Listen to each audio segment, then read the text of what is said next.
When I look at molecular machines or the incredibly complex process by which cells divide, I want to ask, is it possible that these things had an intelligence behind them, that there was a plan or a purpose to this structure?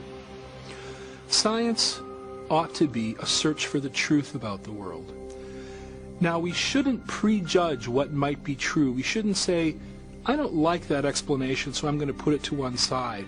Rather, when we come to a puzzle in nature, we ought to bring to that puzzle every possible cause that might explain it. One of the problems I have with evolutionary theory is it artificially rules out a kind of cause even before the evidence has a chance to speak. And the cause that's ruled out is intelligence. Since the late 19th century, since the time of Darwin, in fact, in part because of Darwin's writing in The Origin of Species, scientists came to accept a convention, a definition of science that excluded the possibility of design as a scientific explanation.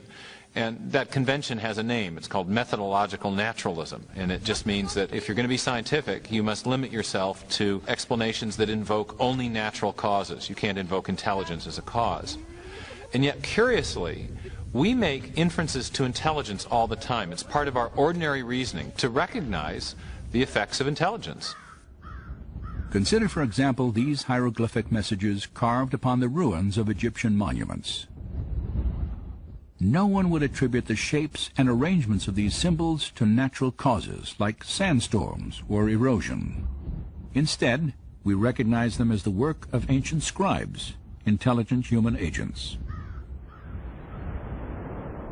Similar reasoning leads us to conclude that the mysterious stone figures on the shores of Easter Island were not formed by the actions of wind and water over great periods of time.